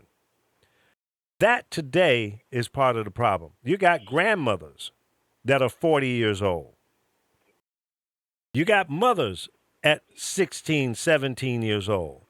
And not that didn't happen back in the day, because it did, but not in the abundance that is happening today. And the reason why it happens in abundance today is because of the welfare check. No. You got to get off this welfare check thing. Come on, man. You're listening to too much conservative talk radio that has infiltrated your brain. A lot of times when people are on welfare, it's because of the pay they get an hour. Sometimes some people stay at home and collect welfare because it's not worth it for them to take the job. Our wages are terrible, the cost of living. You need to go out and have a baby. You need to go out and have a baby. You know, Spy Boy, what you're saying, there is some merit to what you're saying. I just cannot allow you to just say that is the problem. Now, yes, there are some women out there that've got 6 children by 6 different men, and they're living off welfare, and those men that they had the babies with are not supporting those children. That does exist. It does. But it's not just a black thing. There's as many white women in that same situation. The black community, the negative impact against the black community is greater. The margin for error is less. Well, that's because the stigma that exists, period, because of the color of your skin. I mean, you got to recognize that in itself. So you compound one negative with another negative. No, I'm just stating a fact. No, what I'm saying. I think we're saying the same thing. I just want to not be so narrow casting on the issue, and that's what you're trying to do. That gets straight to the point of the problem. The problem is that there's no longer the specter of starvation to death. There's no fear of not being able to feed yourself. There shouldn't be. This is America. All these things used to make it leave a question in a girl's mind before she laid down and had sex. Mm-hmm. Now there's not that specter of a problem because, hey, somebody's going to come along and pick up the slack. And don't tell me that's not the case. So what's the solution? Myself. What's the solution? I always ask, what is the solution? We have identified a problem or problems. What is the solution? The solution is to stop with the welfare check. So that means we'll have more families in the street. For a while, yes, For a while, are you kidding? Where are you? Do you pay attention to what's going on right now? Why a lot of people are homeless? Why older people are homeless? Because the rents are so high, food is high. You better pay attention. It's not good. Until people get the message that there's not a safety net there. It's not a safety net anymore. It's a hammock. Hey, listen, nice I believe in a little tough love and all of that, but you cannot just say kill the welfare system and put people out of. No, that's un-American, man. There's another. There has to be other solutions. Why don't we talk about education? Why don't we identify the people who are capable of improving? We talked about education. Well, hold on. That can improve themselves and wean themselves off of the system. Why don't we talk about those kinds of solutions as opposed to just saying, cut the check, screw them, let them starve to death? Really, is that what America is coming to? Really? Well, is that what you really mean that, Spy Boy? Or you allow people to grow up, join gangs, and kill each other? That's a better option, right? No, it's not. Well, that's what's happening. But okay, you think by killing the welfare system will also deter the gang violence? I submit to you that that's going to make it go up. When people have to survive by any means necessary, you think they wouldn't cut your throat for your wallet? Come on, man. Why are they doing it today? There's a support system. It's the same problem. That's part of the problem. It's gang related. It's drug related. It's hate. It's get back, pay back because you killed my brother and I'm gonna kill yours. Okay, or I'm gonna kill you because you killed a family member of mine. It's a whole host of reasons that this exists. It's not just one thing. It's not because they're on welfare. Come on, man. Well, the solution is to wean folks off of welfare. Okay, I don't have a problem with that. Not to starve people. Well, out. they do. They have programs now that, in order to be on welfare, they have to get into a GAIN, GAIN program, which helps educate them, puts them in school, and helps them out. They also have daycares that they set them up with that helps them out, so they can go to work. You know what the problem with the program is, though. What? The program is a solution because of another program. The one program begat another program. You always have a program. Well, but always listen. Have a program. Well, you okay. always have a solution that never works. In other words. Well, it's working out here with a lot of people. I'll say this. Is it really? Well, I think it's helping a lot of people. I know a lot of young people it's helping. I'm so happy, Spy Boy, that you're not in a decision-making position, because I think your ideas are so warped that it would not help. It would hurt. It would make things worse. I think that, the system that we have in place to give assistance to people in need, I think like anything else, if I was going to take over the public aid system, okay, that department, I would go in and look for the waste, things, the areas that is being spent on that's just unnecessary. If there are people who are milking the system, then I would go and target them and say, okay, look, here's the situation. You got 6 kids at home. We've got these programs for you to go and improve yourself through better education so that you can get off the system, and you have not complied. See, if they don't do it, they take them off. Exactly. So that, to me, is a better approach. And I would even look for some other alternatives before even going there. I would say that you will have to report to our office every day from here on, or you're going to not have this assistance. Now, here's the problem with that. You're going to put a mother and 4 or 5 or 3 or 4 or 5, 6 kids, whatever the situation is, on the streets. They're going to be in shelters or living on the streets. Now, this is when my bleeding heart humanity comes out. I don't want to see that happen in this country. There are too many people already homeless. When I walk to work every day, I pass by 2 people living in tents. I don't know what their situation is. I have no idea. I've never had a conversation with them because most of the time I don't see them. But there's 2 tents near where I live in a relatively upscale neighborhood. And I don't understand why that exists in my country. 5,000 veterans living on the streets in downtown Los Angeles and surrounding areas. Shouldn't happen. Not in America. Not in my country. Not men and women that served this country, and they have to live on the streets for at least a year before they can get any kind of housing assistance. And then in Los Angeles, whatever vouchers and assistance that is given to them is not good enough because they can't find a place for $1,500 a month. Not in L.A. And the owners of the properties that they can rent to will say, no, I'll pass on this one because it takes too long for the system to get the approval. I've got to do things that I don't want to do to this apartment. Your requirements are too stiff. So, again, these veterans get shut out of an opportunity to have a place to live in. And that, Spy Boy, is un-American. Not when you put your life on the line and go do shit that I don't want to do and you don't want to do. They did it.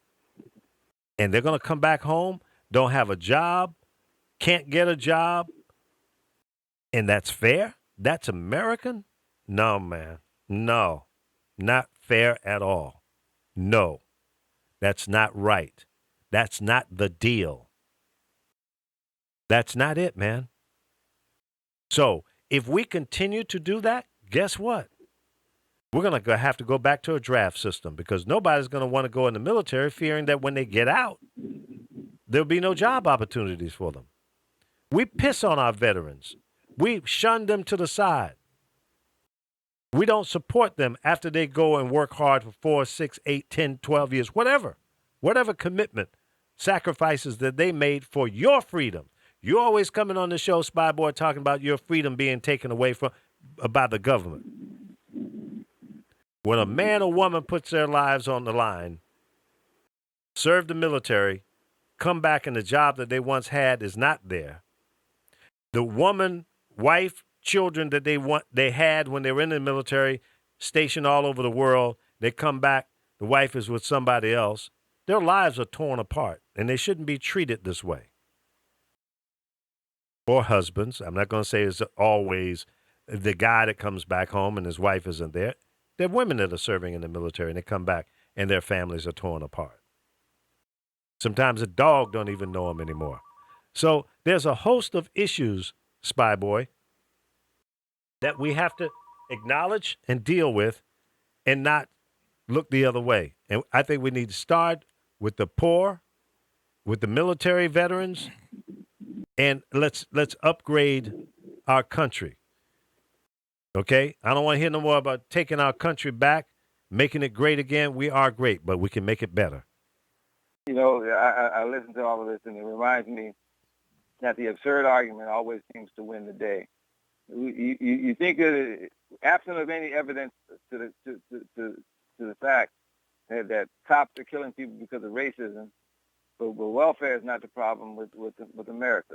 I don't think every cop that kills someone, and they didn't have to, it involves race, but it kind of looks like it, and it's easy to point to because it happens so much at the hands of white cops towards people of color. But I don't think that's always the factor.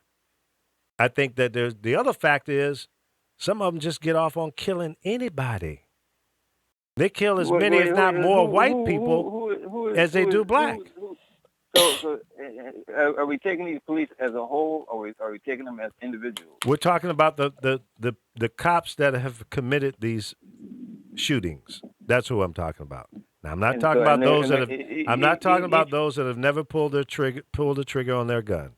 So each cop has killed more than one person. Well, the cop that killed Alton in Louisiana is the second time he's shot someone. He didn't kill the first one, but he got his revenge this time. He shot that man 6 times in the chest, a foot away from his chest, I don't if even know that if far. it was a foot. If that And far, So he's a multiple offender. yes. Now they had the man down on the ground. Okay, you got 2 big cops. They're damn near as big as the guy that got on the ground. The guy did not have a gun in his hand. I would have more respect for them if they had to punch him upside his head a couple times to knock him out, to get the full control, to get his hands behind his back. But I didn't see a struggle. Okay, they ran up to the guy. This one cop ran up to him, tackled him, slammed him to the ground. At that point, you're trained to handle this person. There was no need to shoot him in the chest 6 times. Somebody yelled, "He's got a gun." Well, the gun was his hands was nowhere near the gun. A homeless person. That's who called the police on him. A homeless person called the cops on him. Yes. Come on, Well, man. that brings up another issue, though. You know, the cops are just not racist cops out here willy-nilly shooting people. They're responding to calls for help. And the store owner said this guy wasn't a problem. He's been out there for years. He was his friend. He had no problems with him. The store owner is protecting his property. He doesn't want his building to get burned down. Oh, Spy Boy. Stop it. Come on, man. Store owner, he sat in front of there for years. You know, I saw a rumor He sat in front of there that for they're years looting- selling CDs and bothered nobody. And he had 5 kids, 5 kids. 5 children. Mm. He worked his ass off. And he supported all those 5 kids. selling Yes, CDs? he did. You should read his story before you down him. I mean, that's cop point blank killed that man. And they know they did. they didn't have to kill him. They didn't. They did not have to kill him. Come Why, on. why did they People choose- have why did they- nothing but why did they nice choose things him? to say about that man. Why did they choose him? I don't know. Why did they shoot him? No, I why don't did know. they We don't choose know him? I that. guess Why- he why was would in he the do- why wrong would he do place at the choice? wrong time, and they just were racist and could care less. That man did nothing wrong. People that watched it said So he they- did nothing wrong. They randomly chose him, or did they specifically? I chose don't him know. because I he- wasn't there. It was not a random thing, Spy Boy. They had the guy on the ground. Okay, they were 5 seconds away from having him in handcuffs if they knew what the hell they were doing.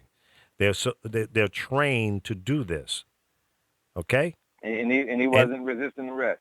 it didn't appear to be. Not in the video I saw. I saw two different angles. You got the guy on the ground.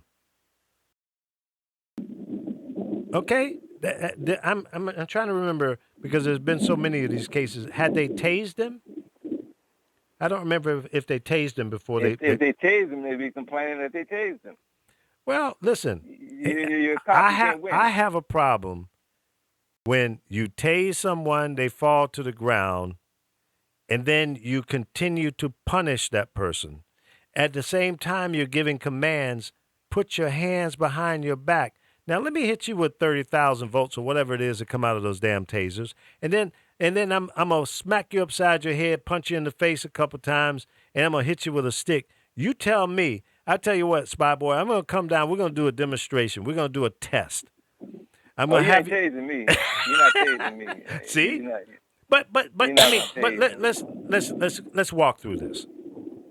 Do you think being tased and punished physically that you can legitimately or actually put your hands behind your back when you're being punished? Do you think you can really focus in on doing that? I think you're focused in on that pain that you're feeling from the taser and getting punched upside your head, thrown on the ground, and you're what's in your mind is, why in the hell are you treating me this way? So, Well, if they come up on Spy Boy, I'm going to cooperate with the cops. no, you're not I'm going to gonna pull your comply gun. with You're not going to pull your I'm gun gonna- out because you have a right to have a gun and shoot the cops. You're not going to do that, Spy Boy. I'm going to comply with whatever the cop orders. Okay. Well, I mean that. He's the one. He's the one that's with the gun. He's the one who's legally obligated to shoot me if he has to. Okay. Well, let me ask you a question away from this particular argument. But it's my understanding that there were at least 20 civilians in Dallas at the protest with long guns on their shoulders or in their hand. And there's been an argument. Now, in the state of Texas, as of January 1 of this year, you're allowed to do an open carry without any documentation, without any training, without anything. You can just go buy a gun and walk down the street with an AR-15 or a shotgun or whatever you want, your weapon of choice, and openly carry it. Now, there were 20 people there at this protest that had open carry.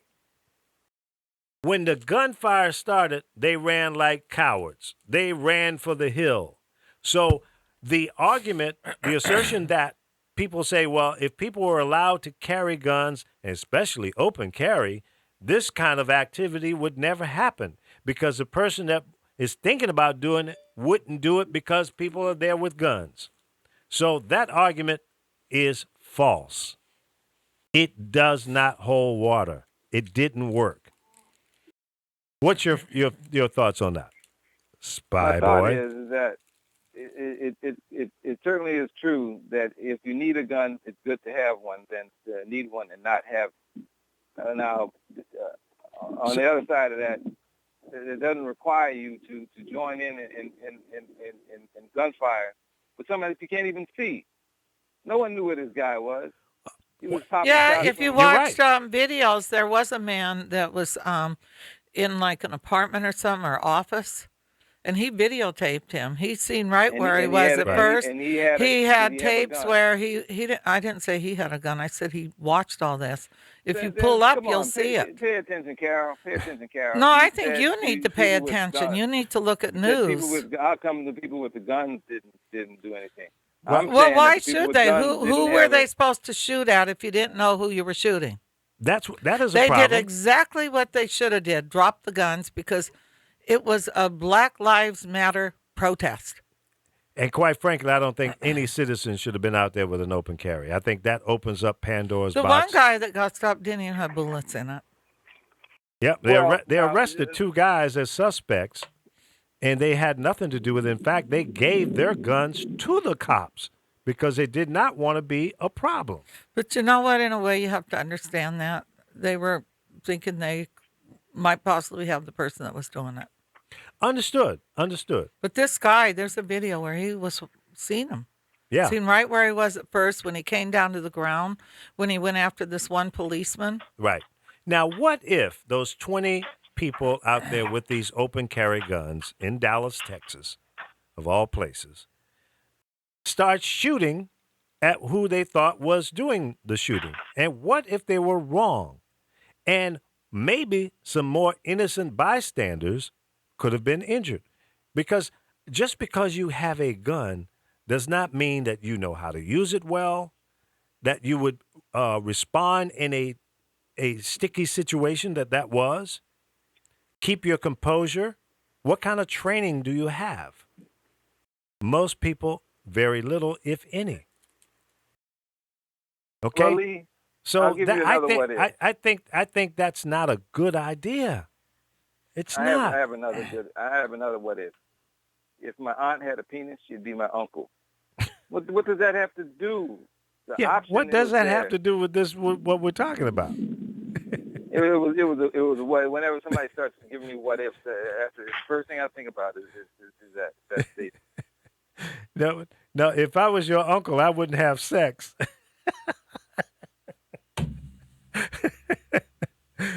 Listen, Spy Boy.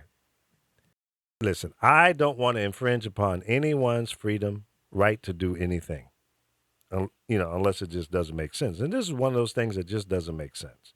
I think it opens up an opportunity for bigger catastrophic injury and killings when anybody can walk down the street with a rifle on his or her shoulder or a six-shooter on their side. I just don't think we need to go back to the days of the Wild Wild West. Yeah. Do you wonder why those guys were with open carry at a protest in the first place? Because it could. I Because mean, it's the not. white guys because- walk around because all they were the time being- when I see pictures. They were being antagonistic towards the police. That's what they were doing. Well, I don't think it was very smart, but at the same time, they have a right to do it because in the state of Texas, as of January 1 of this year, the law was placed that people can do that. So they were law-abiding citizens. Were they white or black? I only know two that's been on the news, the two black guys that were arrested. I don't know what the other people were. I've not seen them. But it's being reported it was 20 people walking around with firearms, long guns. I saw a program, and they followed the Baltimore mayor around. They went to the police station, and they found out that there was a shootout right across the street from the police station. None of the police in the station ran out to address the gunfire. Why? They all stayed in there until it ended because they didn't have their bulletproof test available. Well, what do you want me to... There you go. There you go. Well, okay, that was smart. That's it in a nutshell. Well, that was smart of them to do that. If they have protective gear and if they don't have access to it, then why should they put themselves in harm's way? So why should one of those 20 men put themselves in harm's way? Because it out of there. You don't know where this gunfire is coming from. Spy boy, not everybody's IQ is at a level that makes sense. And to me, anybody that walks around with a sidearm exposed, without a license and training, or with a long rifle on his or her shoulder, walking around in any city today does not make sense. Just because there's a law that says that you can doesn't mean it makes sense to do so.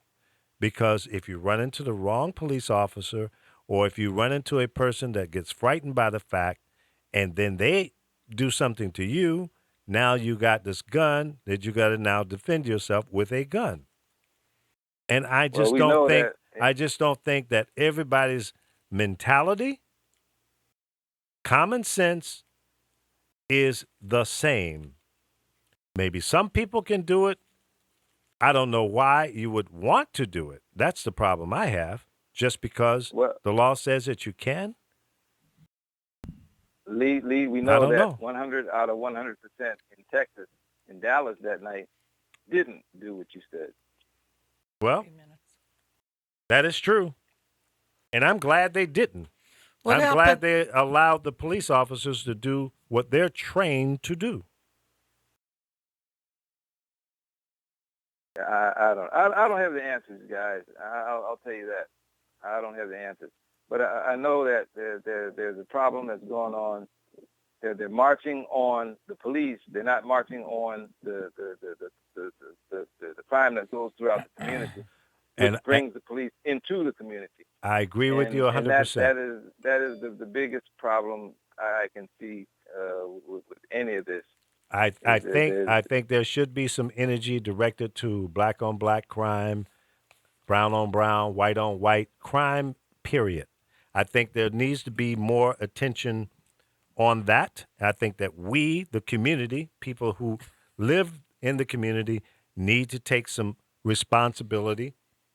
We need to become self-appointed leaders and do the right thing. Respect yourself first, love yourself, love your family, and then it should spread throughout the community.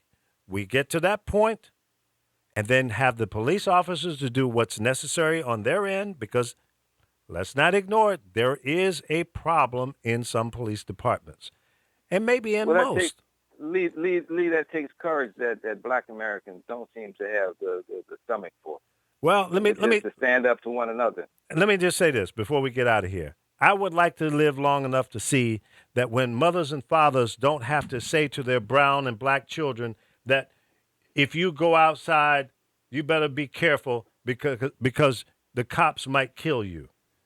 I would like to see that where we can be in the same situation that non-black people are in, and they don't have to worry so much about it. Okay. You think that non-black people have that luxury? Everybody has to have that conversation. I think that today more and more, and why? Why? Everybody has to have that conversation because and that's a the damn police shame. Have a license to kill. Yeah, the cops have a license to kill, and they've been exercising that right and license to do so. And I think that they have gone too far. They're too scared, and sometimes they have a reason to be because of the crime level in the community. And I've addressed that. So it's a 2-lane highway.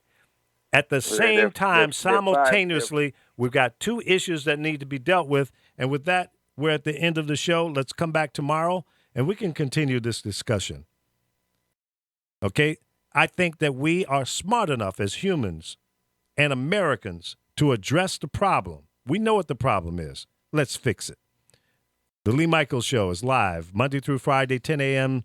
to noon on thepowerofvoices.com.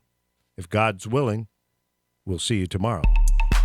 You asked for it, and we listened. Welcome to thepowerofvoices.com. This message is for all of you sitting in the passenger seat. And apologies if it gets a little uncomfortable, but how does it feel to be at the mercy of someone who thinks a random text is more important than your life? Someone who takes their eyes off the road while speeding along in a 3-ton hunk of steel. Freaky, right? Well, why not just ask them to stop? Or better yet, volunteer to text for them. It might be a